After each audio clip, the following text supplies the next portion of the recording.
the We Can't Wrestle podcast. The King listens to it, WWE Hall of Famer Jerry the King Lawler, and you better listen to it too. My friend Nate and the We Can't Wrestle podcast.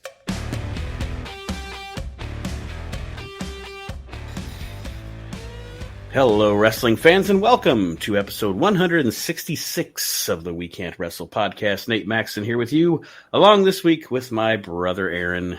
Hello, everyone. Hello, everyone. And it's just going to be the two of us this week as we continue through the Pro Wrestling Illustrated 500, the very first one. Archie Mitchell is on location this week. He is not going to be with us. He's traveling. Can't join us this week. We should have had him do like a Lee Marshall thing. the Archie Mitchell Road Report. Yeah. He could make some asinine joke about me or something. Yeah. I hear out here in wherever he's at, Boston, they make a mean Maxson stew. Yeah. Like I said, folks, we are going to continue going through the initial PWI 500 this week. Last week, we left off at 260 with Mr. Nikolai Volkov. So we'll be starting at 259 this week. But there is, almost to the halfway point. Yes. And I'm thinking like once we get into the top 100, we probably won't spend as much time ragging on some, you know what I mean? Like there won't be as much comedy. I'll find something. But before we start talking about the 500 again, I mean, we really can't. We don't cover a lot of modern what's going on stuff on this show, but we can't do this show without talking about the elephant in the room. I was afraid the penis in the room, but go ahead. which may be finally we may be watching finally the undoing of Vince McMahon. The undoing of the WWE/WWF we've known our entire lives, and you watch now and you look back at how things have unfolded over the past couple of months.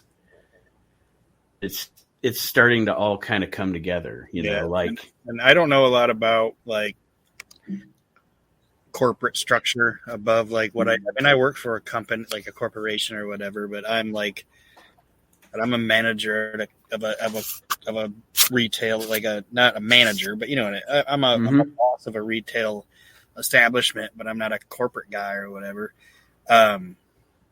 He's the head of the board, and I understand that, but with having stockholders and a board of directors and all that shit, can't he get like a vote of no confidence or whatever? Oh yeah, there's a way to oust him. And this is okay. So they said that. Okay, so for those of you that don't know, apparently Vince McMahon, the one allegation that's out there now that they're investigating, which they say they're uncovering more, is that he paid $3 million for a non-disclosure agreement for a young woman that both he and John Laurinaitis had an affair with. And while this woman was working for the WWE, while they were making budget cuts, the time that she was having the affair with Vince, they gave her a $100,000 raise and a new title from assistant to director or something like that. And it says that the story was leaked by a member of the board. And the investigation began in March. So, first of all, it's obvious that we know why Stephanie took her quote-unquote leave of absence to be with her family. Yeah. There's no doubt about that now. Secondly, and I've said this for a year, more than a year, as you know, Nick Khan has been running that company to get it in a position to sell it. Yeah. I've worked for corporate America long enough to know what companies do when they're trying to be attractive to a possible buyer. And I think what this comes down to, and I could be wrong, I could be totally wrong, but my speculation is that probably Nick Khan weaseled his way into Vince's good graces in his inner circle, found things out. You know what I mean? Just like, yeah. I don't know, man. It all, and you know, he's trying to get Vince to sell and Vince won't sell. And yeah, I mean, we might be seeing for the first time in the history of that company, founded in 1963, a McMahon not in charge of WWE. It's fucking crazy. And he's had affairs in the past. Can't say that he hasn't. Well, obviously, I just read today, I didn't know that him and Linda are separated and have been for a couple of years, apparently. Like, they've been putting on or whatever, but she lives in Florida now, and they're not even together anymore. But it's finally caught up with him. Yeah. Like you can get away with that shit when it was just your company. That's what I was about to say. You know, with the steroid trials and all that stuff, you know, it was easy. It was a privately owned company, so he went through all this shit, and then the day after it happened, he got to get back to work. It doesn't work like that when you're a publicly traded company, like Aaron said, with stockholders and shareholders, and those people have their money invested in your company. And the internet's out there; you can't hide anything anymore. And it's just like, should have kept it in your pants, buddy. So it turns out maybe that a con might be the one taking Vince down, just not the con that other con thought it was going to be. Yeah. Because one is a businessman, and one is a daddy's boy who's playing with real life action figures. So there you go. There you go. I don't know, man. I just like some of the stuff Meltzer's reporting is that he thinks that Vince is going to try to hold on to power and use Johnny Ace as a fall guy. I can see Vince using Johnny Ace as a fall guy, but I just don't know. I mean, I know the man's always been Teflon, but this time it just feels like this might be his undoing. Yeah. If so, it's been a great run, McMahon. Yeah. I hate to say it. I don't want to say it, but I think Vince is a shark. He's a human shark, and if he loses that spot and he doesn't have that control anymore, he's probably got like a year. Yeah, yeah, because you know what they say about sharks? Like, they're always moving, because if they don't move, you know what I mean? They're gonna even when they're sleeping, they're moving, because if they stop moving, they could die. And that's why they're just eating, killing machines, because they have to move, they have to feed, and that's Vince. And if they're like, okay, Vince, you're good now, put you out to pasture, we don't need you anymore, he'll be dead in a year. All right. Well, that we have spoken. Like, I won. I outlived the bastard. The only thing that we've said it for a couple of years now. There's Vince McMahon, and then now there's old Vince. The only thing that, to be honest, the product's so god awful anyway. Other than shining moments, you know, it has its shining moments still, but overall, it's god awful. You know, so the product is what it is. I don't care about that so much. The only thing that I fear is if wrestling people, at least some, maybe that's why Jarrett's there. But anyway, we put Jarrett in charge of live events. Yeah, which means every event is a live event. Yeah. Wouldn't that be ironic? 30 years later, Jarrett does take control of WWE. But anyway, I don't want to lose the library. I don't want non-wrestling people to come in and feel like the library is worthless. And I don't think that'll happen. Like, that's not going to happen, because Peacock signed that deal with them or whatever, and Peacock is a library based. That NBC understands that people want to watch old content. Like if they didn't think that people wanted to watch old content, they wouldn't have like every episode of Cheers. That's what I was saying. They wouldn't have Cheers on there. They wouldn't have Frasier and all that. So people want to watch that shit. And streaming services are about content and libraries and shit like that. So I think, like, I honestly don't think the WWE has anything, I shouldn't say anything to do with their network. I think that sale happened because they were like, we'll just give NBC the operating structure of our network. You know what I mean? Yeah. So I don't think that's ever going to go away. But I don't know a lot about Nick Khan either. But I hope he's smart enough that if it happens, that he's smart enough to go, I'm a businessman, I can run a company, but I'm not a wrestling guy. And hopefully put some. It won't be Hunter now. No, possibly Jeff Jarrett. Possibly, but I think Nick Khan is also. I don't think if Vince gets ousted, at least for a long time, there won't be anybody in that family that's in charge of running that company. I think they'll all get paid, but just like McMahon's still going to get paid. Don't get me wrong, but another thing that could happen. And I know we're supposed to be getting into this PWA 500, but you made me think of it when you said wrestling people. Another thing that could happen because of their closeness and you could see Dwayne Johnson become some kind of an executive with that company. Yeah, him and Nick Khan, they're like childhood buddies or whatever. Yeah, I don't see him running the. No. But I could see Nick Khan leaning on him and saying, "What do you think?" Mm-hmm. And I would. I really hope he's like, what do you think? And Dwayne Johnson's like, I don't know. You got Paul Heyman over there. He's pretty good. Yeah. Take care of it. Mm-hmm. That would be fantastic. That would be fantastic if a guy with the last name Khan, Jeff Jarrett, and Paul Heyman started running WWE. Bring Eric Bischoff on in too. Bring Eric back in here too. Jesus Christ! They're like, what do you think of that Russo guy? And all three of them be like, "Fuck him!" Wow. Russo was right though. I have to give him credit. At least he wasn't right in 2000 or he wasn't right in 99 and 2000, but he's right now. Behind the scenes is much more interesting than what's on television. All right. Go ahead. Vince fucked up. Yep. I think he's done this time. If he's not done immediately, he's on his way out. It's like that Chappelle skit. It was at that moment that he realized he fucked up. All right, let's get into this. Pick your pen and the company ink. Exactly. I wonder who the board member was. Probably Tony Khan. I mean, Nick Khan?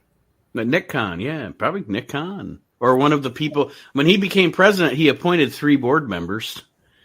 So it could be he could have had one of those people leak it. Like, honestly, it's a stretch, and then we can get into the 500.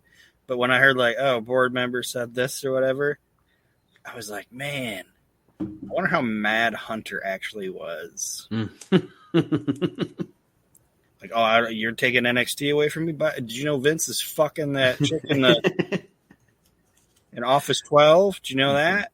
Put the screws to the old man. Yeah. This is your ultimate curtain call, Vince. You gave me a heart attack, took my show away. I'm actually doing my job. You're worrying about fucking chicks you shouldn't be fucking. You're 77 years old. So, yeah. What an ordeal. How gross must that be watching Vince McMahon climb up on you?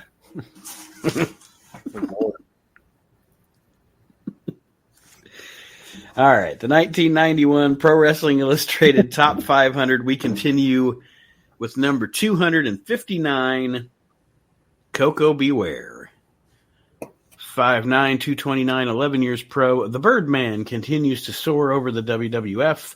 Aerial ability and his Ghostbuster piledriver nullifies smaller foes, brings his pet parrot Frankie to the ring. Good old Coco. I got no problem with Coco Beware. Big ball of charisma. Yeah, I know people knock him, and he's one of those guys who are like, oh, he was better in Memphis, and I understand that. But he was a good guy to have on the card. Could work with anybody, and to me, other than that one time when he got called the N-word and beat the shit out of the guy, the executive, I never heard anybody say like, "Oh, he was a pain in the ass" or dick or anything. Well, I mean, shit. Look how long he worked for the WWF, and I mean, obviously, the way he was booked, he wasn't a complainer. Yeah, because he was always the guy that he got the wins, and then when it came time to lose to the bigger star. He lost to the bigger star. He was there for a good many years, so obviously it was a good relationship. Yeah. So, no problem with Coco Beware. Number 258.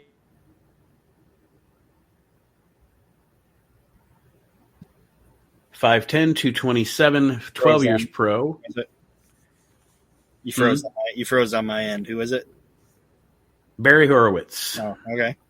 5'10", 227, 12 years pro. Undeservedly underrated. Has spent years in the WWF and WCW, but shines in independent federations. Knows virtually every hold ever invented. Barry Horowitz, I mean, obviously a great worker because he was a great jobber. Yeah, and much like I was saying about like Coco, nothing to complain about him on. He got that little run here in a couple of years because business was down and money was tight. So they had Barry's around. Let's give him a little bit of a chance. And like I said, this time, hell of a hand. I mean, he's the guy that Bret Hart was like. Bret Hart said Barry Horowitz should be in the, like, I know I shit on the Warrior sometimes or whatever, and he was talking about he mainly used it as like he mentioned Warrior, but he mainly used it as a way to attack Goldberg because he'll never get a chance to fucking fuck Goldberg. But he's like, Bill Goldberg's in the Hall of Fame, but Barry Horowitz isn't. Right. He's like, guys like that should be, honored. If you're going to call it a wrestling Hall of Fame, and I don't think that Bill, I don't want to say it, like, I'm not saying Bill Goldberg shouldn't be in the Hall of Fame, but Bret kind of has a point. Yeah. Like Bill Goldberg got in the business to make money, wasn't a wrestling fan. And from an aspect of how long he was in it, it was a cup of coffee, And then here you got Barry Horowitz, who was up and down the road with these guys, doing everything he could to make them look good. And he's just like, Barry, whatever. He's like, guys like that should be in.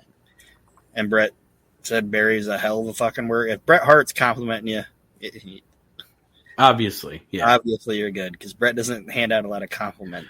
Bret Hart hated Shawn Michaels, but he still said Shawn Michaels is one of the greatest workers in the history of the business. Bret Hart, like Aaron said, Bret Hart doesn't just hand out compliments. Even if he hates your lousy, stinking guts, he's gonna admit that you're a fantastic worker. Yeah. Number 257 is Joe Khan, 6'4", 265, 5 years pro. Comes and goes, but now he's back again. Native of Singapore, is now in the PWA, a huge brutal mauler who pays no attention to the referees or fans. I'm not a fan of Joe Khan. Yeah, that's not for me. He kind of has a weird look, and it's not like a weird look like in a cool way. He looks, I don't know. I wasn't a fan. Wasn't he? He's the guy I'm thinking of, right? That was with Paul Jones and Crockett. Yeah. Okay. He was just lame. Yeah, not a fan. All right. 256 is a guy that we are both a fan of. TNT. 6 foot tall. Yeah, 6 foot tall, 242, 7 years pro. War painted martial arts master, is a WWC superstar, has captured the Caribbean title on several occasions, had a violent feud with an imposter TNT in 1990. Yes, TNT eventually goes on to wrestle in the WWF as Savio Vega. And I think he's a great worker. I've watched a lot of his Puerto Rico stuff, obviously being a fan of him. And for that style, he was really, really good in that, if we're talking about, in this time frame is what we're discussing. He was definitely a standout because I watch a lot of that, or I haven't watched a lot of but a lot of the Puerto Rico that I have watched, I'm like, a lot of, I don't know, kind of underwhelming, violent for no reason, but TNT sticks out as like everything he does has a purpose. Yeah. And a good mind for the business, and another guy that everything you hear about it, just like how Jim Ross says, just a good citizen, did whatever you asked him to do, didn't bitch. Mm-hmm. Everybody liked him. Like if the Hearts and the Click both groups just like you, and you're accepted by both of them, And then you're also in Undertaker's. He was with. He was in BSK. Yeah. So if you were cool with every one of those groups, you're a good dude. Yeah. It's like being the guy. It's like being the guy that can go to any lunch table at high school. Yeah, and they're like, I haven't seen you, buddy. Yeah, and just a good dude and hell of a wrestler. And he's kind of. This might sound like a weird comparison, but I'd put him in that category with like Dustin and Kid, like in that group where he's never going to be your world champion. And I think at one point he should have been Intercontinental champion. Mm-hmm. He's never going to be your world champion. He's never going to main event WrestleMania, but anytime you put him in there with anybody, he's going to shine. He's going to give you a great fucking match. I know we're talking about 91, but I would put D'Lo in that category too. Yeah. There's a reason that Savio was the member of the Nation of Domination that I shouldn't even say member of Nation. There's a reason that Savio was the first guy they put Goldust with. And the first guy that they put like Rock. Like I'm doing a lot of the Raws right now from 97. Like Savio's all over the place fucking fighting Rock. And it's like, hey, this kid's green, but he's a puppy with big paws. Let's put him in Savio. You know? Or on the opposite side, this guy's new to our company. We want to get him over. We want him to have great matches, so we'll put Steve Austin with Savio Vega. Yeah. Not that Steve Austin couldn't go, but let's put him with somebody that is going to get in there with him and have some great matches. And, because to me is one of the great underrated rivalries. Yeah. I really enjoy watching them work together. Yeah. 255, Handsome Stranger. 6'1", 245, 1 year pro. Mega strong rookie is power. Former GAW TV title holder. Much more than just a bodybuilder. He learned his craft well. Yeah. Here's my thing about Bagwell.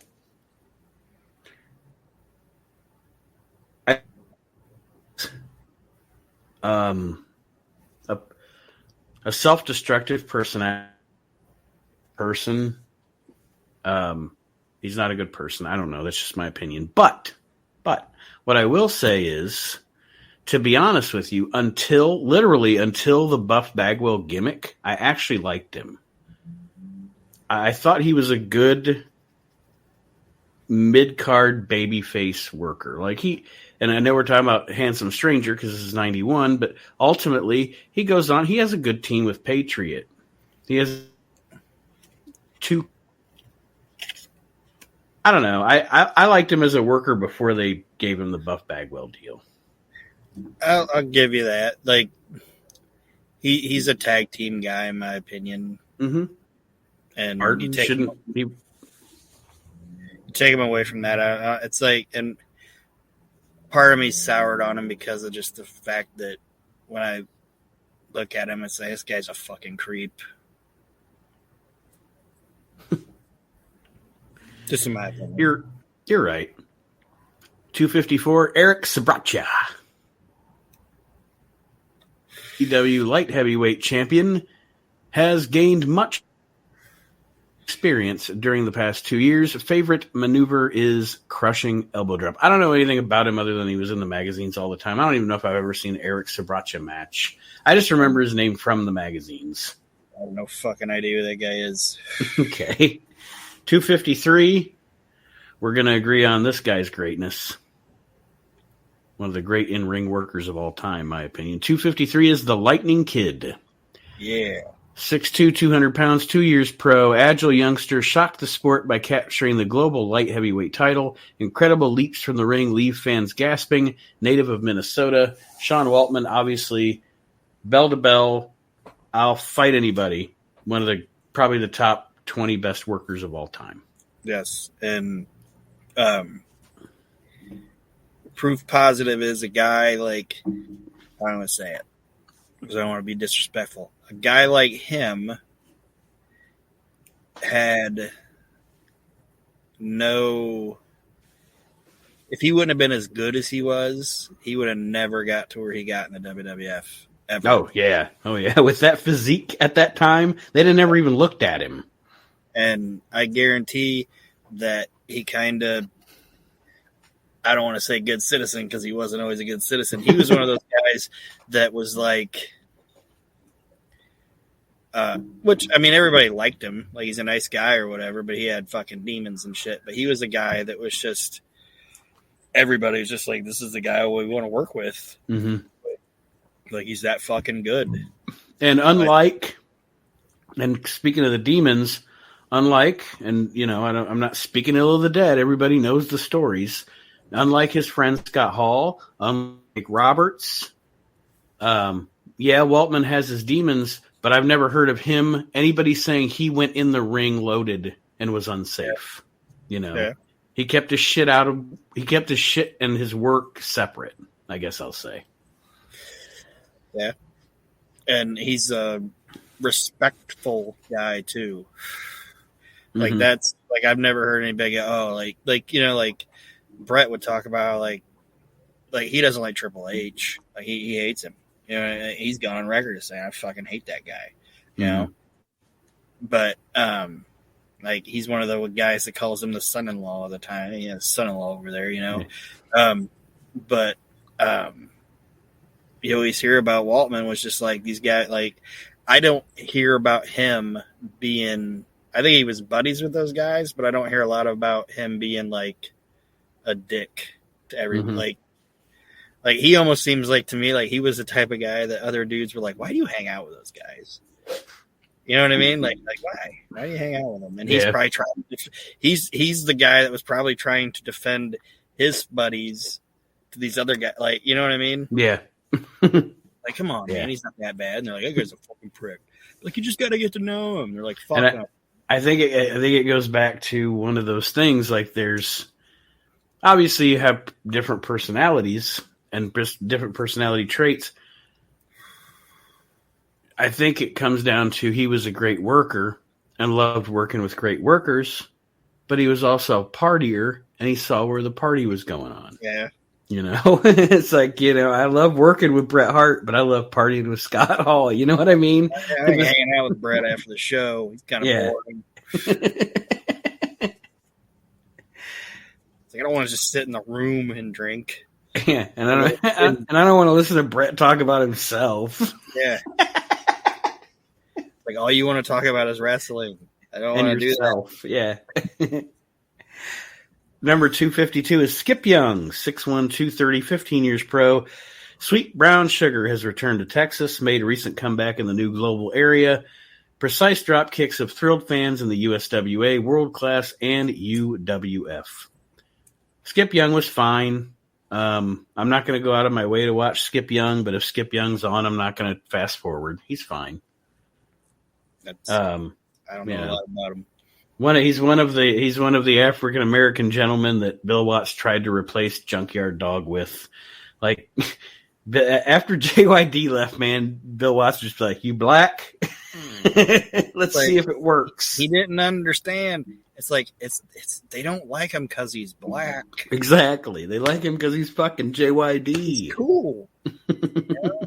He could be white and people will say he could have been a Mexican and people have been like, Junkyard Dog's awesome.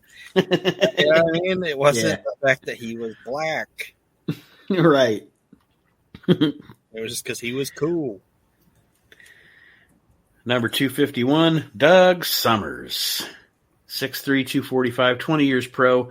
The Pretty Boy has been a top contender for years, held the AWA tag title with Buddy Rose.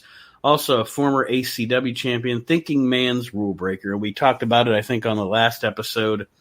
Summers and Rose versus the Midnight Rockers is my favorite stuff from the AWA. Yes.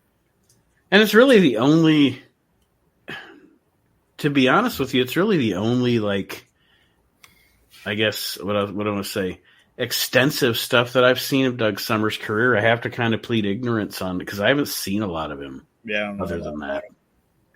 Other than that, and it was like those guys, and then like Bockwinkel and Heenan That's about the only stuff that I'm just like, yeah, that's good shit, pal. Yeah.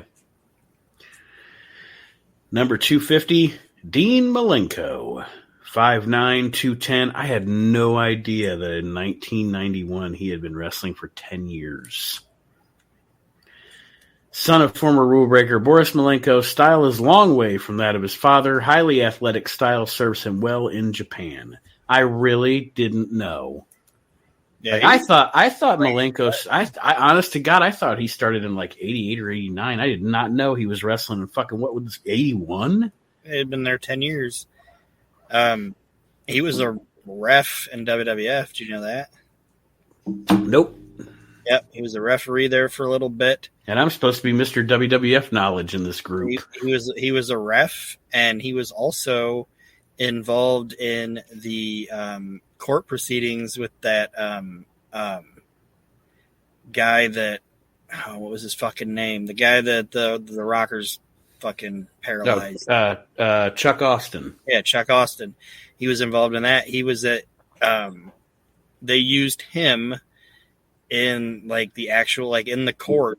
Like they cleared like the floor or whatever, and used him as showing the way to actually like perform the bump. And like, yeah, I remember that now. How he did it, how I don't want to say he did it wrong or whatever, but just he explained to the jury how this guy should have taken the bump and all that shit. But yeah, he was a ref there for, it wasn't very long, like a couple months maybe, but then they never did anything else. And he was probably like, I don't want to be a fucking ref. I think he's one of those guys that they were like, oh, this guy's a good wrestler, but he's not very big, you know.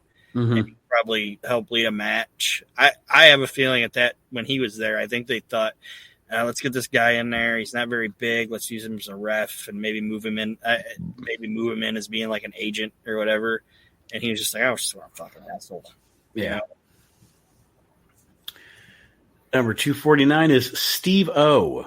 6'1", 233, 13 years pro, former AWA mainstay, now competes sporadically on independent cards in Minnesota, still boasts an outstanding scientific repertoire, including a precision drop quick kick. I have nothing.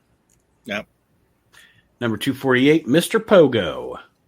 5'10", 210, 20 years pro. Japanese veteran has overcome lack of size with a blend of guile and deception. One of the most flagrant users of foreign objects in the sport. Uses savate kicks. Anything I've ever seen of Mr. Pogo, it's fine. It is what it is. You know, he was what he was. I'm not down on him. I'm not up on him. He's just he existed. Yeah, he's a garbage wrestler. I mean, I'm not saying that it's like a derogatory term, but he just did. That's I don't want to say like I don't mind hardcore wrestling. Like when we talk about ECW and. Mm-hmm. And shit like that. It's like he was like using sickles and shit like that. Whatever. Well, and he was more in the vein of an Abdullah or an Onita as opposed to Supreme. Yeah. Or somebody like that, you know, he actually had ability, but what the character that caught on that he got to portray and make money with happened to be a sadist, you know. Yeah. Whereas these other guys were just throwing themselves into barbed wire because they couldn't fucking work. That's what I'm saying. That's why I said I didn't want to disparage him. Like I'm not saying he was a garbage wrestler. I'm saying he just got into that garbage style of wrestling, and I mean, in Japan, that's what they fucking called it. Like they called themselves, "I'm a garbage wrestler," you know. Yeah. So I'm not being disparaging in that aspect. I'm just saying that's not a style of wrestling that I just like. I don't want to watch that. Mm-hmm. Like FMW, all that shit. It's like, it is what it is. But I don't like watching guys go through fucking light tubes and yeah. Number 247, Terry Garvin, 5'10", 220, 4 years pro, formerly. Maybe not formerly, effeminate grappler, has made a shocking change, has bulked up and cut off long curly hair, a new man, not related to either Jim or Ron Garvin. Terry Garvin, how long have you been wrestling? 4 years. Is this the Terry Garvin with the Ring Boys? Yeah. I'm pretty sure it is. He had a longer career than that by 91. Because this isn't Terry Garvin Sims, I don't believe. Okay, hold on. Let's see. Bear with me, ladies and gentlemen. Because I'm going to Wikipedia this. Just because I want to know if we're talking about the same Terry Garvin. Because I've never seen a Terry Garvin match. So all I know is Terry Garvin was the last great WWE Vince McMahon scandal. That Terry Garvin. Okay, so no, it's not the same guy. Because the Terry Garvin that was involved in the sex scandals debuted in 1957. Yeah, that's what I'm saying. Like, So maybe this is Terry Garvin Sims. Okay. I was like, it's not that Terry Garvin. And I don't think anybody would have been booking that Terry Garvin at this point. This would have been right at the scandal. No, kind of, sort of. Yeah, it starts to kick in 91, and then the shit really hits the fan in 92. Yeah, so that's what I'm saying. Like, you're out 4 years in the business and being able to rape kids. Number 246, Virgil. 5'11", 233, 6 years pro. Former valet for Ted DiBiase is now striking out on his own. Violent split with former mentors sent him toward a new relationship with Roddy Piper. Great hand speed. And his feud with DiBiase was the best thing he ever did in his career. Yeah. And he's a guy we all poke fun of, and we do this, that, and the other thing. But, I mean, he was an important part of the WWF in the 80s. I mean, Ted DiBiase, the $1 Million Man, fantastic gimmick, but would it have worked as effectively as it did without having the bodyguard Virgil? You know what I mean? Right. So, and it's like he said, he'd gone out there and said it. He's like, I was the guy getting fucking suplexed on the concrete by Hulk Hogan. You know what I mean? Like, he was taking most of the fucking bad bumps and shit, and Ted was whatever. And he kind of recently, I know we don't like to talk about recent stuff because we're trying to talk about like 91 or whatever, and I kind of agree with him on it. He kind of blasted DiBiase because Virgil's going through some health shit and everything, and he said DiBiase hasn't even like reached out to him, check on him, or anything like that. So that's kind of shitty. Yeah, especially somebody that was so integral in your career. Yeah, and I'll just say this: he, like I said, he wasn't the greatest worker in the world or anything like that. Hell of a bump taker, but he wasn't the greatest worker in the world. But he was one of the guys, kind of like Honky Tonk Man, not now, but like Honky Tonk Man took when the shoot interview thing happened, was like, oh, this is going to be a resurgence for me. And I'll do all of these shoot interviews and I'll work these fucking marks, and have these fantastic outlandish stories or whatever. He did that with fucking Virgil did that with Twitter and the internet. He was like, I'll just work. Oh no, I was going to say and all that shit. I would never. I don't think I have. And you can tell me if I'm wrong. I've never actually like shit on Virgil. Like, he served his purpose with the DiBiase thing. He's not a great wrestler, but he was fine. Maybe I've made fun of him doing the whole too legit to quit thing or whatever, but I've never said, Virgil had a shitty match. He was a decent wrestler. Like you, I find him fucking entertaining as shit. Yeah. Like, that guy is slick at getting people's money too. Yeah. Remember, we were at a convention, everybody. Virgil, I really watched Virgil go up to a guy who was standing there with his cell phone. The guy took a selfie with him and Virgil, and then Virgil asked him for $20. Like, the guy didn't even know he was going to be getting, and the guy gave him $20. That's fucking talent. Yeah. So, God bless Virgil. Yeah.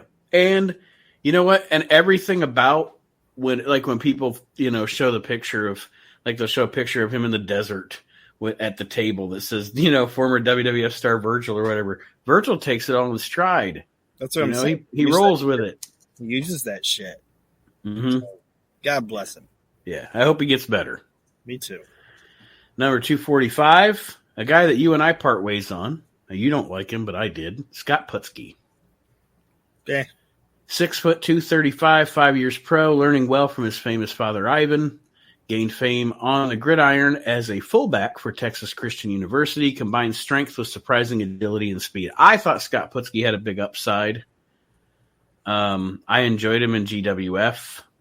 I enjoyed him in his brief run in the WWF before he, had his little botch outside the ring and squad out. Yeah. And then, then he was in WCW. By the time he got to WCW, he had made himself too big. Yeah. Like, he was always a smaller, muscular guy, but by the time he got to WCW, big, you're just going to constantly be injured. But yeah. I thought early in his career, I really did think he had an upside. It's one of my favorite Lawler moments. Like when he does bust his quad or whatever, fucked his knee up or whatever. Mm-hmm. He's like laying there. He's like, and the EMTs are checking on him, and Lawler picks up that brick, and he's like, hey, try this on him. See if this helps. 244 is right. That is. I'm a fan of Jerry Lawler. You know what I mean? And when he does things.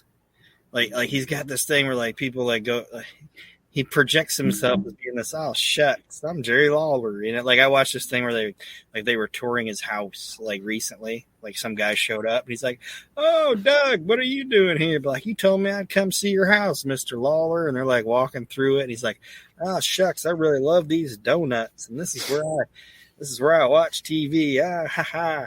But deep down, Jerry Lawler's a dick. Mm-hmm. Like. He's a heel. The dick. Yeah, he's a heel.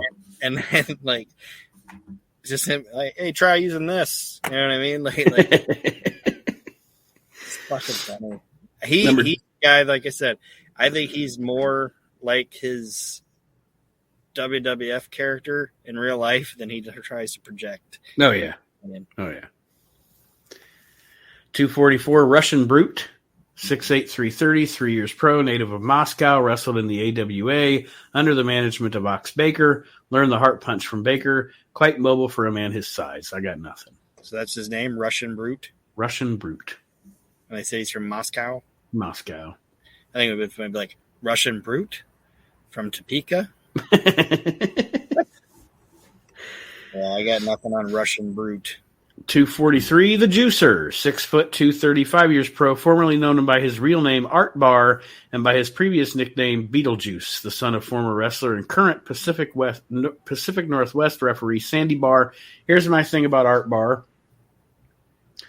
He's one of those guys that I hear people, I hear people talk about him all the time and his potential greatness and all that. And I've seen the stuff with his team with Eddie Guerrero, but I haven't seen enough. I personally haven't seen enough of him to have an opinion, I guess. I just have never explored his career or whatever, Oh, he was a hell of a worker, but he was kind of I don't want to say crummy human being, but he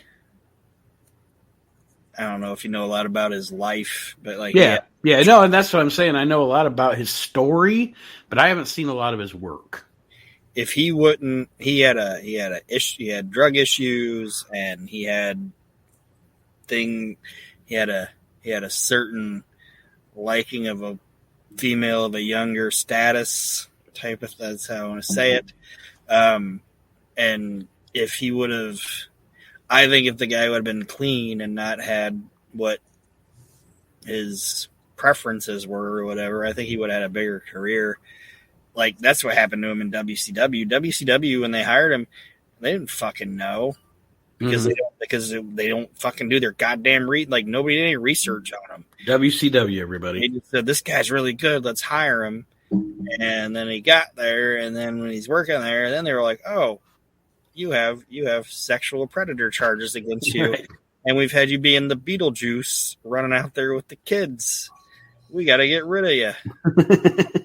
We can't have that." Yeah. And it's just, I think if you wouldn't have had that against him and his pills issues or whatever it was, he would have been a bigger star. Piper really liked him.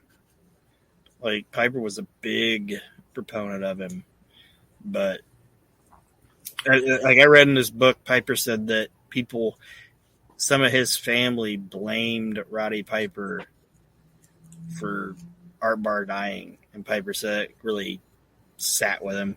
Like, it's because they tried to say like some of the shit that Piper did, because Piper was a pill guy and a coke guy. Yeah. And they tried saying that I don't want to say, like, his influence led Art Barr to doing that shit, and Piper said it kind of sat with him wrong. I don't think that's right. It's like, he's a grown ass man. Yeah. You make your own fucking decisions. Yeah. Number 242, Jacko Victory, 6'4", 236 years pro, New Jersey native, teams with Rip Morgan as the royal family, former flag bearer for the Sheep Herders, was managed by Paul E. Dangerously in W. Jack Victory, folks, for those of you that don't know, in the post-territory era of pro wrestling, he was the closest thing you could call to a journeyman. Yes. I actually like Jack Victory. Me too. He'd show up in whatever promotion. I think the only promotion I never saw him show up in was the WWF. Yeah. He was even in WCW in like 99. Yeah. Like 99 to like 2000. It might have even been before ECW. 99. Yeah. Did I say WCW? Yeah.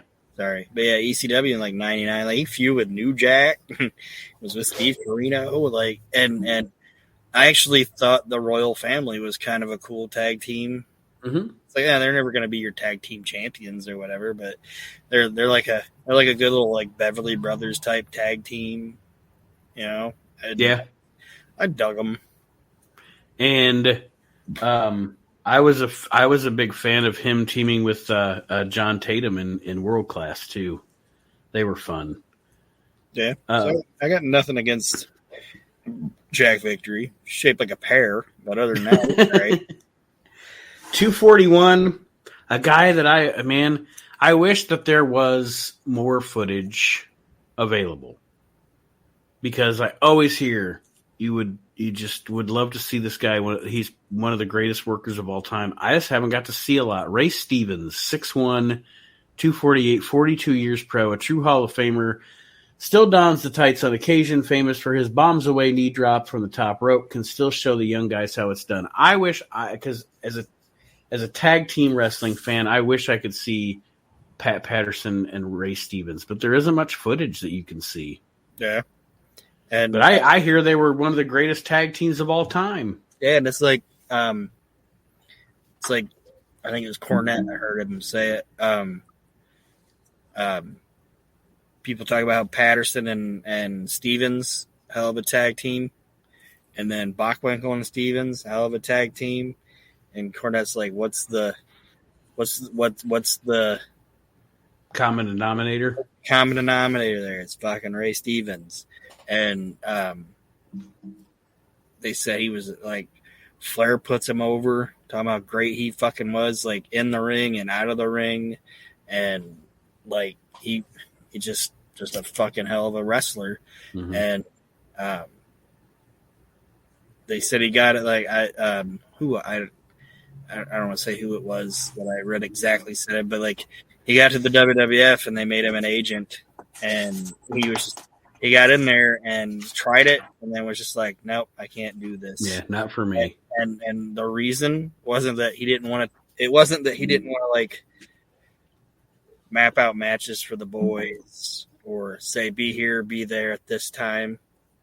You know what? Like the sticking point for him was. What was that? That he had to be a narc. Yeah, that makes sense. He's like, I'm not gonna tell. Like What'd so-and-so do last night? Like, I ain't fucking telling you that. Right. Ask Strombo, he'll tell you. Yeah, it's like, I'm not going to fucking tell you what that guy did last night. Flair said that they used to drive down the fucking roads, and he'd be with Bockwinkel and Stevens or whatever. They'd be pounding beers and shit, and fucking, how do you say Stevens would say it? I'm a fucker, I'm a fighter, I'm a wild bull rider. And he'd just be slamming fucking beers, and Flair would be like, I was in that backseat, like, I'm going to fucking die tonight. Like,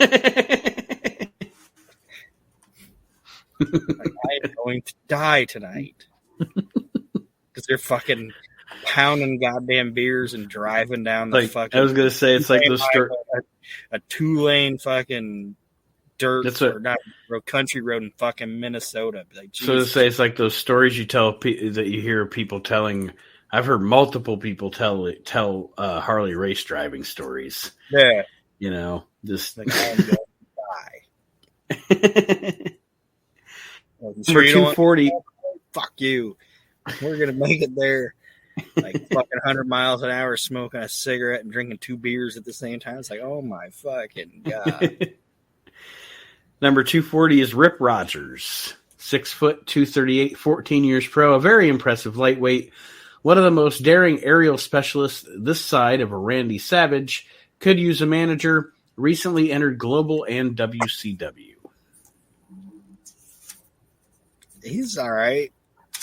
He hates your guts. Yeah. I left all them groups, but yeah. Anytime I'd post something, Rip Rogers for some reason. I never met the man, never will. Every time I post something, he was like, fuck you, or whatever. It's like, oh my God. Fuck you back, Rip Rogers. Yeah. Number 239, Adrian Street. 5'7", 236, 30 years pro. Don't judge the adorable one by his effeminate manner. Pound for pound, as tough as anyone. Native of South Wales, valet is Miss Linda. It's fucking awesome. And they're probably the longest couple, like wrestling couple that ever lasted. Yeah. You know, like they just like, I'm not talking about like Harley being married to his wife for however many years. I'm talking about an actual couple that were both in wrestling together. Yeah. And he's fucking awesome. Just fantastic. And I don't know why he never went for Vince. I don't know. I don't know if it's just because he didn't want that schedule or whatever it was, but I mean, adorable Adrian Adonis was Adrian Street. You know what I mean? Yeah. So like, I don't know if they just did that with him because they couldn't get him or whatever. I mean, he's had associations with the WWF. I mean, they said they brought him in to teach Goldust how to be Goldust. I don't know if that's true or not, but I've always heard that. And just a fantastic fucking gimmick. And fucking those like street rap, like little videos that he made, and Imagine What I Could Do to You, and fucking song about big girls or whatever. Like it's like he was fucking great. He's like pro wrestling punk rock. Yeah. You know, just like everything about it is weird, but you're just attracted to it. Yes, it's cool. Fucking cool. And he's great in the fucking, my favorite wrestling movie of all time is Grunt, a wrestling movie. And he's in that, and he's fantastic in that. And that's how as a kid, that's how I learned about Adrian Street, was because he was in Grunt. I'm like, I want to know more about this fucking guy. He's crazy. And just a badass fucking human being too. Like, you don't fuck with that guy. And some of my favorite like photography of all time, because his dad, did you know this about his dad? Did you ever see any of those pictures? No, I don't think so. His dad was a tough-nosed guy and was like a fucking coal miner in fucking England, you know? Mm-hmm. Like, you're a tough bastard if you're a fucking coal miner. Right. You know? And he went in like full Adrian Adonis like paint and the hair, and he had on like the frilly like suit, and like went and like took photographs and shit with like his dad and all the other coal miners and shit. So it's like these rugged old coal miners with fucking soot and all this shit all over him. There's fucking Adrian at Adrian Street with him and shit. This is fantastic. That's great. And England at that time was,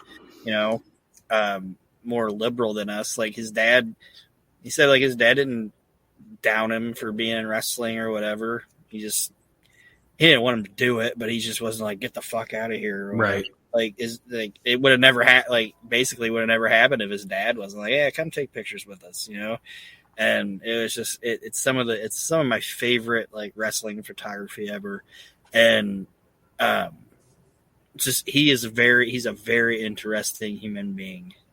I agree. And there's the WWE documentary on him.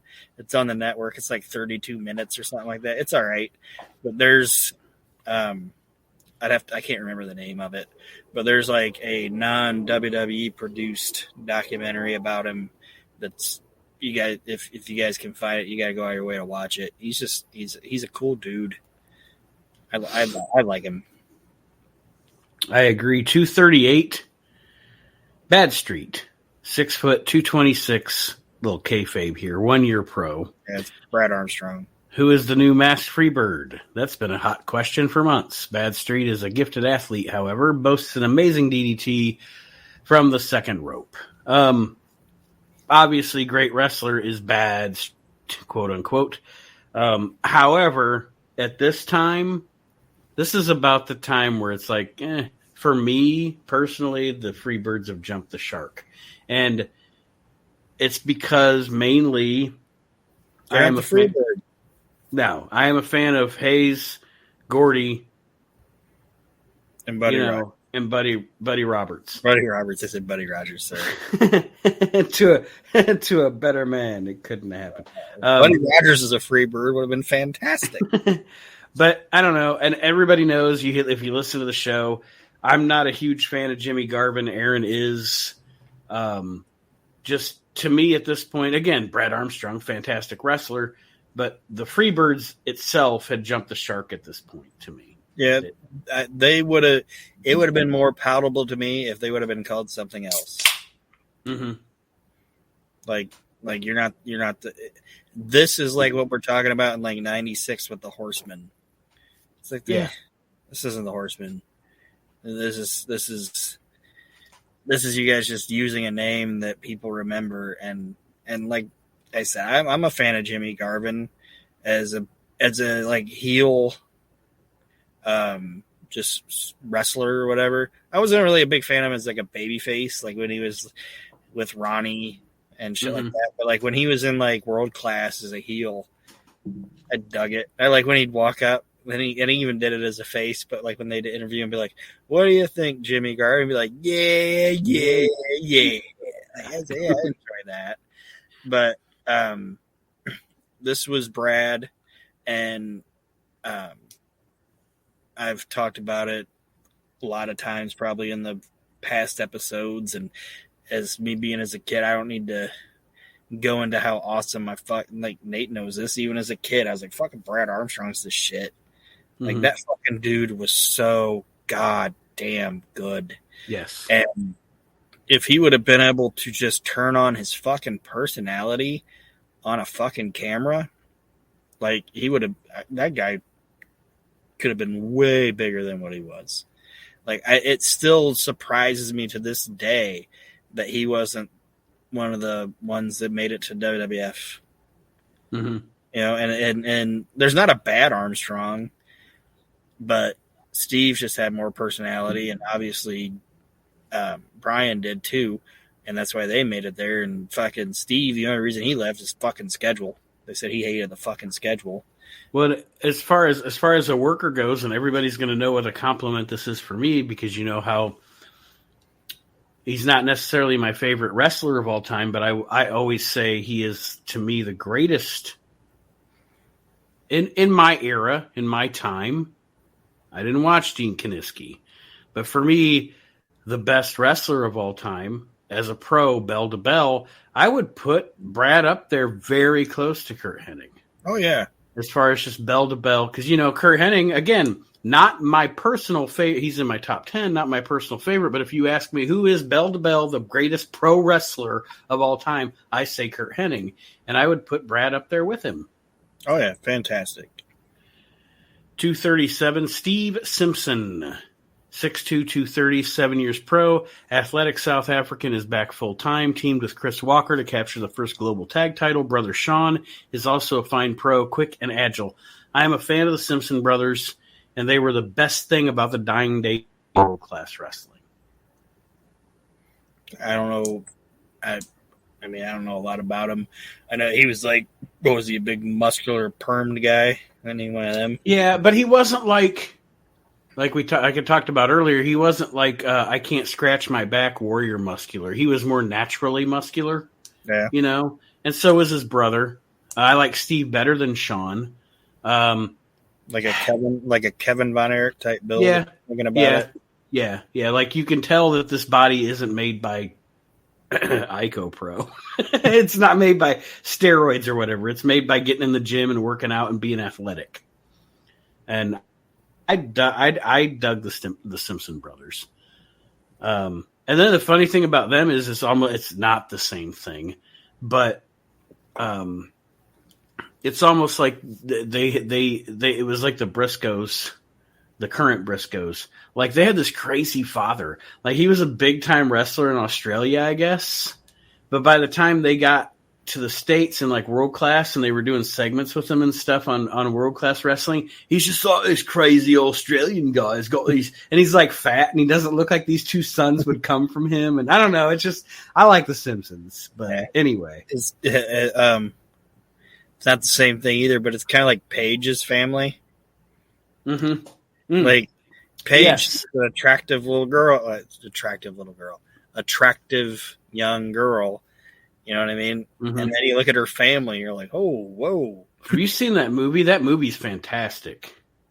Fighting with my family? Or Yes. whatever? No, I've never watched that. Oh man, watch that movie. Like I was like, whatever. And then Kendall and I watched it and I was like, this movie is fucking great. It's amazing. Definitely watch it. I've never watched it. Oh, it's a great movie, man. Like me too. Like I didn't watch it when it first came out or anything. I just was like in a show hole or whatever and saw it on Prime and I was like, I'll watch it. And yeah, I was like, dude from fucking Shaun of the Dead's in it, blah blah blah. I'll check it out. It's a fucking great movie. Anyway, Sean Pegg or whatever. No, the fat dude. Kid? Yeah, Nick Frost or whatever his name is. Yes. I like Nick. Check out that. No, definitely check out that movie. It's a great movie. It was an unexpected pleasure. Like I was like, this movie's fucking great, man. I love this movie. I like Nick Frost. Great. When they pull up, he's like, "What's up?" And he sits anywhere. All right, let me ask you this. Mm-hmm. Fuck. Hot Fuzz or Shaun of the Dead?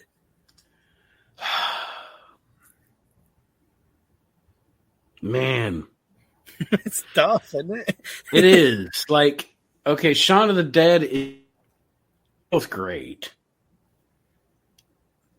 Shaun of the Dead is okay. All right. Shaun of the Dead is your mainstream movie. Yeah. Hot Fuzz is your so Shaun of the Dead is the movie that you're gonna watch with like somebody that is they like comedy, but they'd rather watch something like I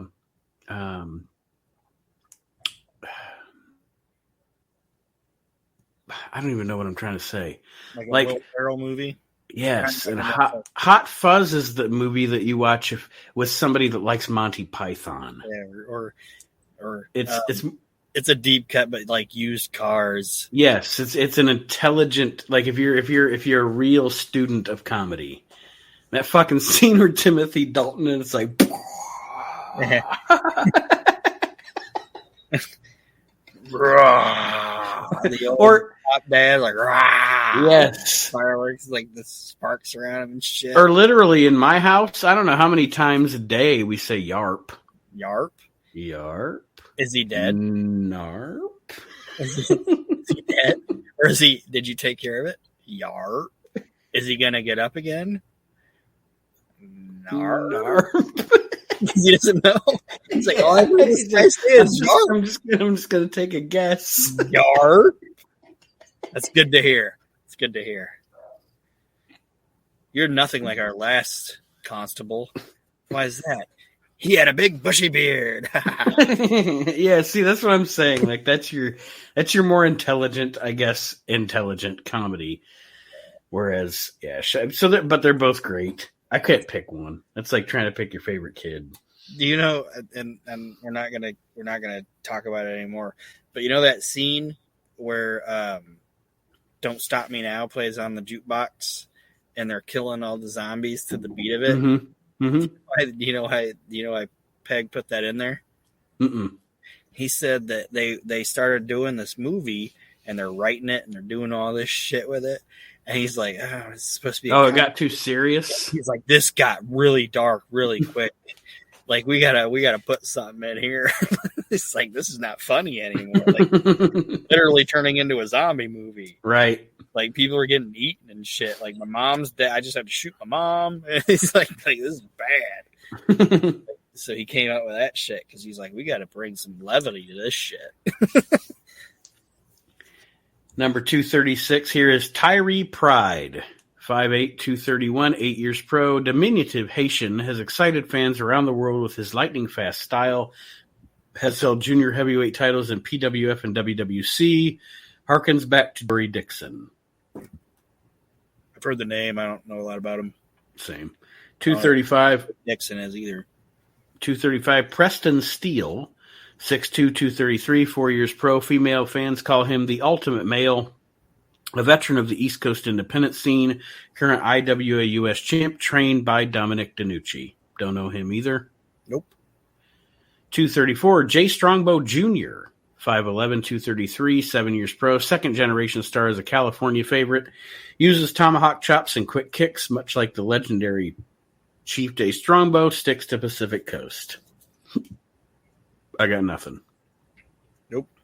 He wasn't the one that was like pop locking and shit, was he? I have no idea. 233, Kamala.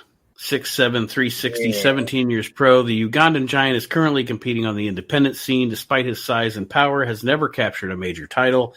Savage is nearly uncontrollable. Listen, in the 1980s and the early 90s... Huh? Kamala's one of my fucking jams. That yes. Awesome. Kamala, what was great about Kamala was... One of the things that was great about Kamala was, first of all, that gimmick could work in any territory. And it never got old. And he was a heel that you could put on top for a couple of months with your top babyface and then move him down the card and he could still be relevant, you know? Yeah. And he didn't have to win because you could always use the fact that he's a jungle savage that doesn't know what the fuck he's really doing. So he doesn't care about the pinfalls. He doesn't, and it's like Abdullah. Yeah. Good shit. And he was an instance of like, it wasn't Paulie doing it, but it was like, let's minimize your negatives and accentuate your positives. Like you're like Jerry Jarrett knew, like when he looked at him, it was like, Jesus Christ, let's do this shit with this guy. You know what I mean? Right. And you could do, like you said, he could be a heel. Like if you go back and look at some of it, like some of his shit, and like he even went down to Mexico and got that shit over. You know what I mean? And then you could take it and put him with Slick, and it's like, we're gonna make him a man, you know. Mm-hmm. And then there was that shit in Memphis where it was like Kamala sings. Yeah. Like it's, and it's just, it's kind of like what you're talking about with Adrian Street or whatever. It's just like it's so ridiculous and weird that it fucking works. Mm-hmm. And I dig it, and I think I said this when we talked about him when he passed away. He was essential to the Undertaker turning babyface. Yes, essential to it, because he had never been afraid of anything until the fucking Undertaker showed up. Like, oh no! Like if he was allowed to speak, it would have been no. I don't want to know. You know? Like, yes. Like he I don't want to say Undertaker owes Jim Harris or whatever, but it wouldn't have worked as well with another character as that. And everybody knows I'm a huge magazine collector and a huge magazine fan. The last thing I'll say about Kamala is he resulted in one of the coolest magazine covers ever. And I cannot remember right now if it is Pro Wrestling Illustrated or The Wrestler, but is the cover where Kamala has the spear with Hulk Hogan's head on it. Yeah. That's a cool fucking magazine cover. But so cool. I'll like I said, I'll die on that hill saying that fucking Taker, that was the perfect, like, feud for that babyface. Because I think he went pretty much right into that after Jake, right? Yes. Yeah. Yep, because he wrestles Jake at WrestleMania 8, and then he's into the program with Kamala going into SummerSlam. And see, Jake wasn't afraid of the Undertaker. You know what I mean? And that was fine, because Jake shouldn't have been. But, like, Kamala fucking backpedaling from the Undertaker and being like, ooh, like, I don't want nothing to do with that casket. I don't want anything to do with this fucking vulture and this black magic. Right. And fucking Kimchi and fucking Harvey Whipple were like pushing him towards it, and he's like, no. Like, great shit. Number 232, a guy we've discussed a few times on the Reliving the Extreme podcast, Ray Odyssey, 5'10", 205, 3 years pro, young Californian, is a former IWCCW light heavyweight champion, brings a surfboard to the ring, well read from more than a year on the East Coast independent scene. Good little worker. Yep. 231, Ranger Ross. 6 foot 225, 5 years pro, former Army Ranger, is a true American hero, involved in a successful U.S. invasion of Grenada in 1983, gained stardom in Georgia and WCW, karate expert. I'm not a fan. Yeah. Man, I'm not gonna say I hate him or anything. I just don't. Thank you for your service, Ranger Ross. But yes. You know, as a wrestler, go work at Kinko's. I don't think Number 230, Old Uncle Fred, Typhoon, 5'7", 407, 7 years pro, massive mauler, has gone through a myriad of image changes, known as Superstar Bubba, U.S. Steel, Big Steel Man, and Tugboat, before becoming Typhoon. Loves to splash. I didn't know about Superstar Bubba. I like Typhoon, Tugboat, whatever you want to call him. He was a decent big man worker. And man, one of the most surreal things in my mind, and to me, in the history of the world, is that there was legitimately, like, really a discussion. Like, we're gonna call him Sheik Tugboat. Sheik Tugboat versus Hulk Hogan at WrestleMania 7. And Bruce Pritchard. Bruce Pritchard. God bless him. I'm not gonna knock him. A lot of people knock him. You know, Artful Dodger or whatever. Fucking biggest yes man in the history of yes men. And God bless him, because he was making money. You know what I mean? But even he was like, yeah, can't call him Sheik Tugboat. It's fucking stupid. We can't do that. He was like, yeah, Red Rooster, go for it. You know, do that shit. Fucking Sheik Tugboat.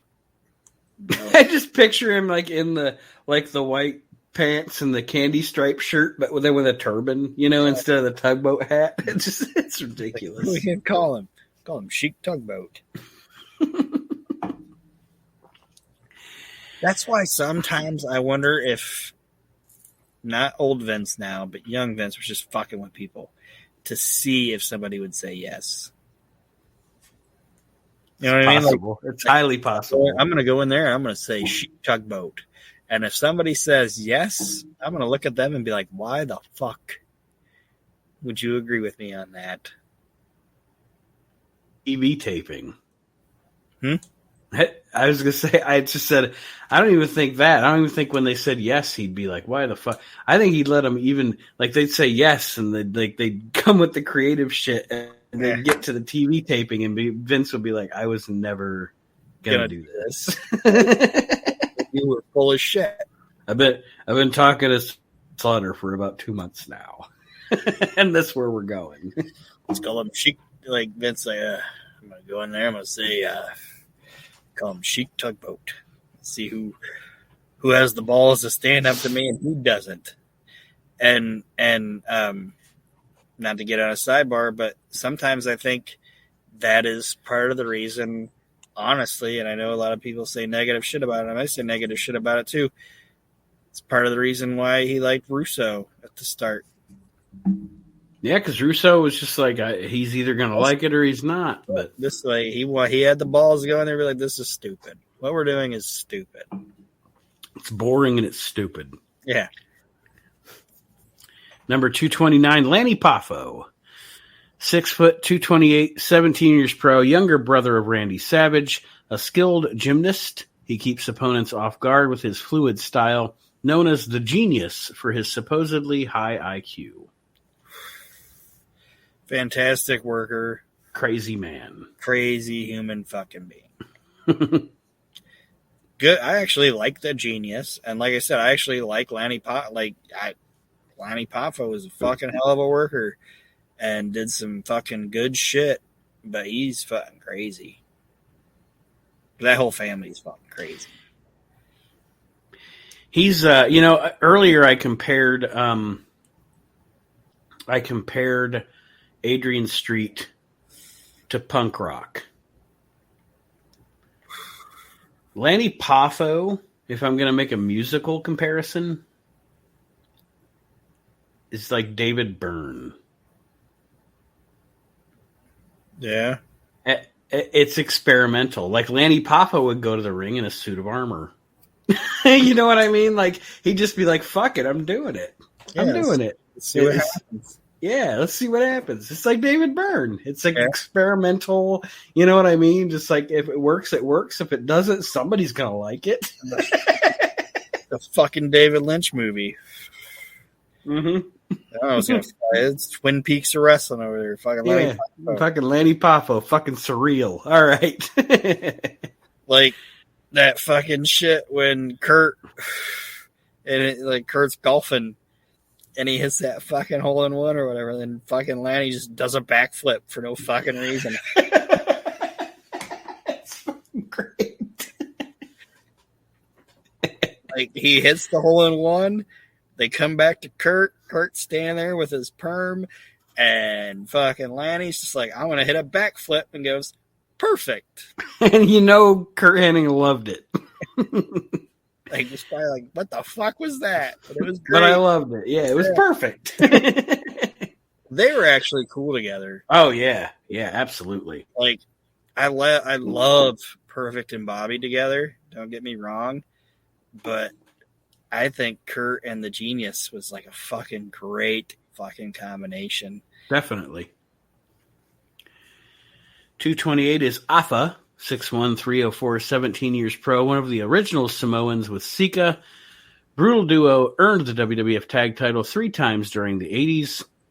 Still competes in independence, the dean of Samoan grapplers. Closest thing to a mob family in fucking wrestling is the Samoans. Yes. And the Wild Samoans were, at their time, fucking fantastic. And it's also fantastic. They were also Lou Albano and the Samoans. Yeah. And Lou Albano, like, talking Samoan in Lou Albano, you know? He just fucking is Lou Albano being nuts with these two fucking crazy ass guys eating raw fish. And they were also two of the first guys as far as the WWF, the Vince Jr. WWF, to get it. Yeah. Like, I'm almost surprised they didn't last longer than they did when the Rock and Wrestling connection started, because like the early TNTs. Look at what you said. Like, look at his stats. And we're 91. How many years? 17. He was kind of, I don't want to say aging out, but he's kind of aging out. You know? Mm-hmm. And I think that's part of it, of why they didn't. And I think if I'm 17 years into my career, you know, and I've been working in New York and doing this and doing that, and then you're telling me, oh, now we're going to go to New York, and then one day you're going to be in New York, and then you're going to be in Topeka, and then you're going to be in fucking Cincinnati. It's like, I'm good. I've made my money. Right. Trained a shitload of people, like Kidman, Batista. Yeah, Batista. And like it said, like in here, like they said, like, you know, the dean of the Samoan people. It's like he kind of, I don't want to talk like I know what I'm talking about, but I think he kind of took over the helm when Peter died. You know, it's like, all right, he's gone now. He's not around, so somebody's got to do it. Yeah, somebody's got to be the guy to be the boss. You know what I mean? Mm-hmm. And I don't mean it like as a, I don't want to say, like, I don't mean it as like a bad connotation when I say like they're that's like the biggest mob family of fucking wrestling is them Samoans. Yeah. Like, we keep to you fuck with one of us, you fuck with all of us. And if you're our family, you're our fucking family, and you don't do anything out of the fucking family. You know? Yep. 227, another guy that we part ways on. Bill Irwin. Yeah. 6'1", 250, 18 years pro, veteran. Wild Bill is tough as nails. Formed the tag team of Long Riders with his brother Scott in the mid-'80s. Lean cowboy favors leather boots as ring wear. I like Bill Irwin. I liked him and Scott together until his brother had an untimely passing. I'm just a fan of the Irwins, and I know you're not, but not really. Number 226, I don't even know. I guess I don't. Whatever. 226 is Steve Ray. 6'3", 256, 4 years pro. Wild Thing has changed his style considerably. Once a power wrestler, now uses aerial skills. Trained by veteran Sonny Myers. I don't know who Steve Ray is. He was in the UWF. That's where I know him from, with the Herb Abrams deal. Okay. When you said UWF, I was like, I've watched a lot of Mid-South, and I never seen no Steve Ray. He was a fucking Herb Abrams guy. 225 is Miguel Perez Jr. 6'1", 232, 5 years pro, son of veteran Miguel Perez, WC favorite. Defeated Kim Duck to win the WWC Caribbean title on February 16th. Matches over 30 minutes are a specialty. Miguel Perez Jr., the human sweater. Yeah, furball. He was fine. Yeah. You know, they tried with him in like 96. I was like, whatever. 224. Speaking of human sweaters, Dutch Mantel. 5'11", 224, 18 years pro. Grizzled vet now, wrestles in WCW. Formed the Desperados, but they disappeared quickly. A former CWA champion, calls his leather whip Shoe Baby. Dutch Mantel, great mind, great personality. All around, I can't find fault with Dutch Mantel. No. He did a good. I'm not gonna go into the whole story or whatever, Because I know we're probably gonna do like 2 more or whatever. We'll do a few more. Okay. I might have to go inside then because my battery's low, but that's okay. He did a cool thing one time where Jimmy Hart was trying to get him to join the first family in Memphis or whatever. And Jimmy was like, I can't remember the amount of money he gave him. I think it was like $200 or something like that, you know? And he took it, put it in his pocket, and he's like, yeah, I'm not going to join you.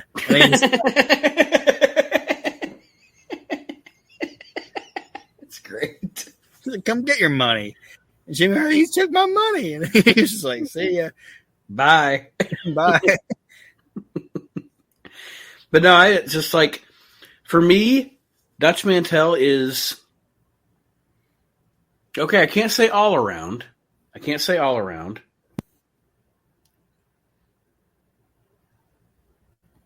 Just because he didn't have, I mean, I guess you could even say he had a look because he had a unique look. He's all around good. Like, he's a great promo.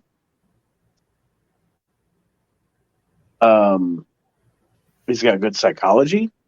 Yeah. He doesn't have bad matches. And I was gonna say I would knock him for the look, but look wise, it's a unique look, even though it's not necessarily maybe like, it's interesting. Yes. It's an interesting looking human being right there. Yeah. So he checks every box. Yeah. And just he's a good teacher. Mm-hmm. Like Steve talked about him. He said that like he was the first guy that saw something in Steve. Honestly, like you're a big guy. Like he's like, you're a big, good looking guy. You know, basically Steve is like a puppy with big paws, and was like Steve basically talks about he's the first guy that had interest in him, and told Steve to. For one, Steve's name is Steve Williams, and Steve showed up, and he's like, "What's your name?" "Oh, Steve Williams." He's like, "Well, we already got one of them. Think of something else." "Well, how long do I got?" "You got like 30 minutes." And he came to him. He's like, Steve, like, thought of Steve Austin. He's like, "I'm Steve Austin," and he was like, "You ain't the $60 man. You're more like the $6 man," you know. And basically told Steve, he's like, "I want you to." And then Steve said, what can I do? What can I do to get better or whatever? And he's like, you see that chair there? I want you to sit in that chair, and I want you to watch every single goddamn match that happens tonight and watch people that are better than you and just learn through osmosis. Mm-hmm. And Steve said that he did that. Obviously, he didn't do that when he became Stone Cold or whatever. Right. But he did that for years. Like, I'm just going to sit and I'm going to watch every fucking match to see what guys do that I like and what guys do that I'm like, ugh, I look like shit, you know, right, type of thing. And I just he seems like Dutch is just a guy that knows how to take young people and do shit with them. Like I know you're not a fan of TNA or whatever, but that Knockouts division. Mm-hmm. With how great everybody talks about that was with Awesome Kong and Gail Kim and the beautiful people and all that was all Dutch. It was all Dutch Mantel groomed all of those knockout division girls. He was kind of like how Finlay was with the Divas. Like, here's a guy that we know is not going to be a creeper. Right. He's gonna figure out quickly who's talented and who's not. Yeah, and he's not gonna be like, oh, look at Lacey Von Erich over there, she's fucking hot. You know, you don't have to worry about like Dutch like doing something inappropriate with fucking Lacey Von Erich. Right. You know? Kind of like they did with Finlay. It's like, we don't have to worry about Finlay trying to like fucking grope Maria. Right. You know? He's not gonna slap Layla on the ass. Yeah, good match, toots. You know, it's like, it's not John Laurinaitis. Yeah, or Vince, the boss. Yeah, but I enjoy Dutch Mantel, and I love listening to Dutch Mantel fucking stories. Mm-hmm. Like one of my favorite stories ever he said he was in this shitty hotel, and he called down to like the desk because his sink was fucked up, and he called down there and he said, "Hey, I got a leak in my sink," and the fucking dude at the counter was like, "Well, if you got to, go ahead." And he's like, "No, I mean it's dripping. Like my sink isn't functioning right now." Like, I was like, "Oh, if you got to, go ahead."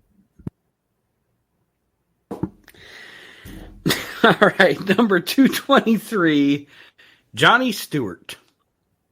Don't know him. I think Arn Anderson. I don't know you. It's Arn Anderson. Arn Anderson with Howard Baum.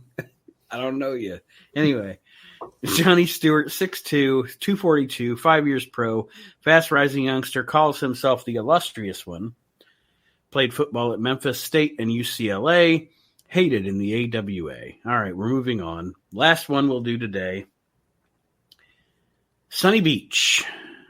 Sonny Beach.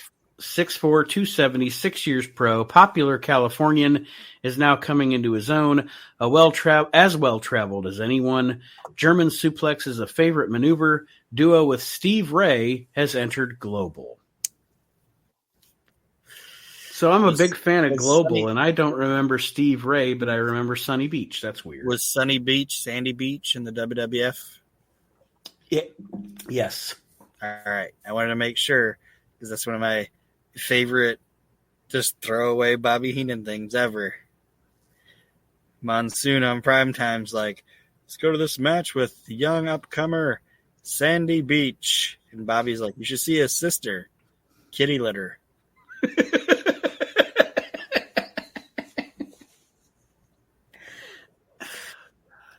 And then they just go to the match. Like Monsoon's not even like, come on, Bobby, or whatever. It's like, you should see his sister, Kitty Litter. And then the match starts. It's fucking great. And you know what? God rest the soul of that fucking man, Bobby Heenan. Oh, fucking great. Like, we could do like a 7-part fucking episode on just shit that Bobby Heenan says. Yes. Or did. And, like, he didn't even have to fucking speak to be funny. Like, one of my favorite fucking things ever is when they're in the fucking vestibule, him and fucking Gorilla are in the vestibule for No Holds Barred. And he's finally going to get to go in. And he goes in there with Sherry. And as they're walking in, like, he's like looking at Monsoon, like, yeah, I'm going to. Because Sherry says she's going to take him up in like the fucking back seats or whatever. He's like, yeah, I'm going to get some action with Sherry. And he fucking walks in the door frame because he's looking at Monsoon, like, hey, I'm going to get some. It's the fucking door frame. Or when you watch Primetime, just watch, like, not even the matches. I'm talking about Bobby and Gorilla at the desk. And sometimes when Gorilla says that, there is, other than Vince McMahon and William Regal, or not other than, but Vince McMahon, William Regal, Bobby Heenan, best facials. Because Gorilla Monsoon could say, like, Bobby Heenan could have, like, this proud moment where, he's in all his glory and he's got an Intercontinental Champion or a Tag Team Champion or something. And Gorilla Monsoon tells him a bit of bad news. And they just flash to Bobby's face. Like, he doesn't say anything.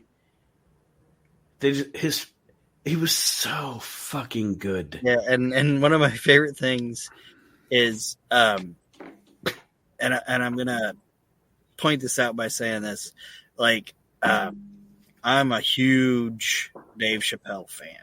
Okay, love Dave Chappelle, and he loved Charlie Murphy. Okay. Eddie Murphy's brother. And he said that, like, and when Charlie died, he did like a in memory of him or whatever. And he talked about when Charlie Murphy would be getting ready to do a skit or whatever. And I know this isn't a visual thing, but he showed like aspects, like I'm gonna explain to you guys when I knew Charlie was getting into it. Like, he knew, like, he said Charlie would start like going like shake it like this. And he knew that was when Charlie was gonna come up with some shit like I thought of this. It's just gonna be funny, and he just kind of like start like a tick, you know. all right. Like the minute he saw Charlie like kind of shaking a little bit, he's like, this motherfucker's gonna come up with some shit. You know? Like, he just thought of something that ain't in the script and he's gonna hit us with it. Like you can see that when you watch Primetime sometimes, where you know they're not going off what like Bruce was producing, or like you can see when the fucking gears are turning in Bobby's head. Oh yeah. I got this shit, you know. Like it's kind of what I've noticed with Bobby. It was he'd cock his head a little bit, like, all right, I got this. This shit's gonna hit. You know what I mean? And that was always the shit where Monsoon laughed, like everything. And I know Bobby's not on this fucking list, or well, he was on the list actually, but how did we start talking about Kiss Kitty Litter? But he's the greatest of all time. And that's why Gorilla. Okay. I know people that, and I totally disagree with them. And then we will sign off, folks. I totally disagree with anybody that disses Gorilla as a play-by-play man. Reason being, I think that for the product that he was commentating for, he was perfect. Yeah. He wasn't meant to be fucking Gordon Soley because Vince McMahon wasn't presenting Florida wrestling. But anyway,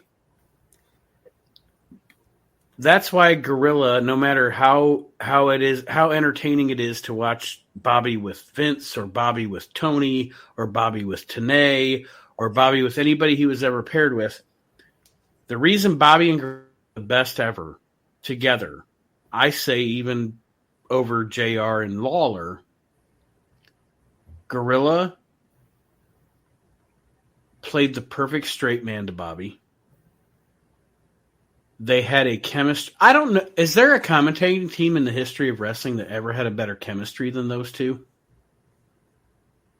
Chemistry. No, they were best friends. Yeah, I mean, Gorilla knew what to say. You know, you said that the wheels turning. Gorilla Monsoon knew what to say to get those wheels turning. Yeah.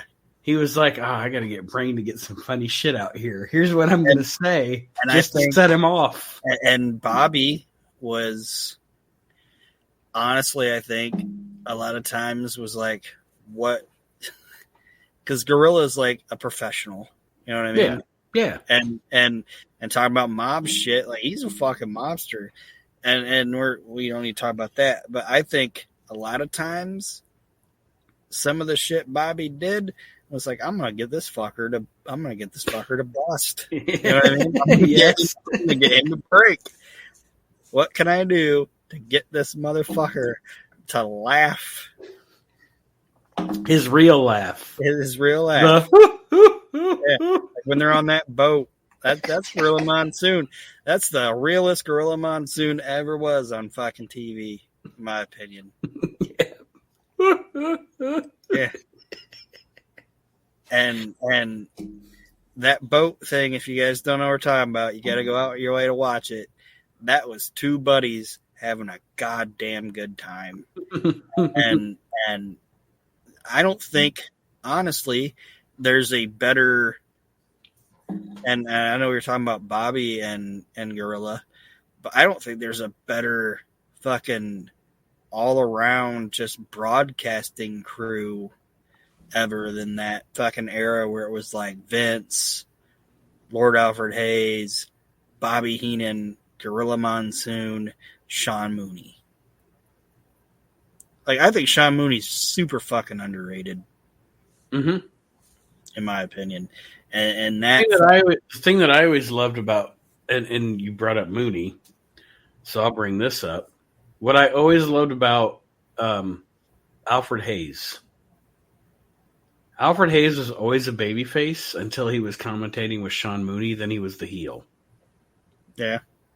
Like when he'd commentate, he still had his cadence, his WWF cadence. But when he commentated with Sean Mooney, he was the 1981 Lord Alfred Hayes. You know, he was kind of snooty. Yeah. I think that era of commentators, it gets frowned. I don't think frowned. Play by play. No, I know what you're saying. Not play by play, because at that time they weren't calling wrestling; they were calling sports entertainment, and they were telling stories. Yes. Oh yeah, absolutely. I mean, and that's a debate. I would love to have that debate with somebody that is on the opposite side of us on this, like somebody like that is a guy that lived through the 70s with the Gordon Soley, you know, or you know how much I love Lance Russell or the Lance Russells, you know. It's a different product. Absolutely, and Vince found the perfect suit, you know. And I forgot to mention him, and I'm sorry that I did, but I didn't mention Okerlund. You got to put Okerlund in there. Yeah. But it's like I've never seen a, and I know it's everybody says it, but I've never seen a better wrestling interviewer than fucking Mean Gene Okerlund. Oh, ever, hands in down. my entire life. Hands down.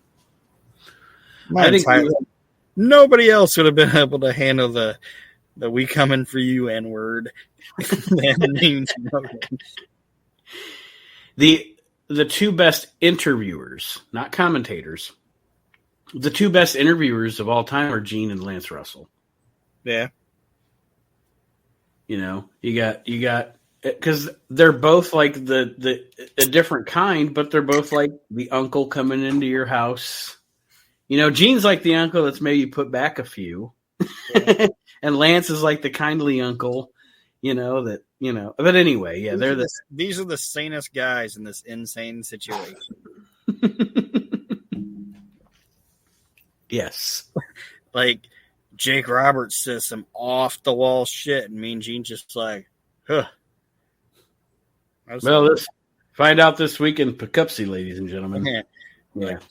Good Lord, Jake Roberts. That type of thing. You're off the wall, buddy. And I'm actually watching WWF Superstars episodes from 1993. And this is stuff that they've put recently on Peacock, like the whole year of 93, that I haven't seen since they originally aired, to be honest. And I forgot about the face-to-face. Like when Sean Mooney left, they replaced it with that face-to-face thing that Mean Gene did. Yeah. And you should watch those. Those are some great segments. Like he does some fantastic stuff on those. But anyway, it's time to sign off. Good, because I'm at like 14% of my battery. Well, we want to thank you for joining us this week, everybody. We made it to 222. Next week, we'll start at 221. This series is going longer than I thought it would, but it's also been very enjoyable, so I don't care. But we've also talked about like 15 people that weren't even on the goddamn book. Yeah. And I'm having a lot of fun with it, and hopefully next week we get Archie back on the show. And I want to encourage everybody to listen to all the shows here on the WrestleNet Radio Podcast Network, Reliving the Extreme, The Year That Was, If You Smell What the Arch Is Cooking, Slice of Time, our newest episode, Mark's Indie Spotlight with Mark Brew. He's doing a great job, too. Welcome to the family, Mark. Fucking And Aaron, do you have any parting words for listeners before your phone dies? Just thanks for listening, guys. I appreciate it. And I try to say this a lot, any feedback or comments or anything you guys can give us is appreciated, especially on any kind of podcast site. Like star ratings, they don't seem like they matter, but they do matter because more 5-star ratings and comments move the shows up the ladder. Like, I don't even care what you say in the comments. You could say, like, I fucking love potatoes. Like, I don't give a shit what the fuck you say. It's not for, you know, our egos or anything like that. It's just comment, review, star, do whatever you gotta do to help drive this show and all the other shows up the ladder and up the radar. That's right, everybody. Remember, hashtag Kyle's a potato. That's what you want to comment. And we will continue this journey through the initial PWI 500 next week. Thank you for joining us, everybody. We'll see you next week here on the We Can't Wrestle podcast.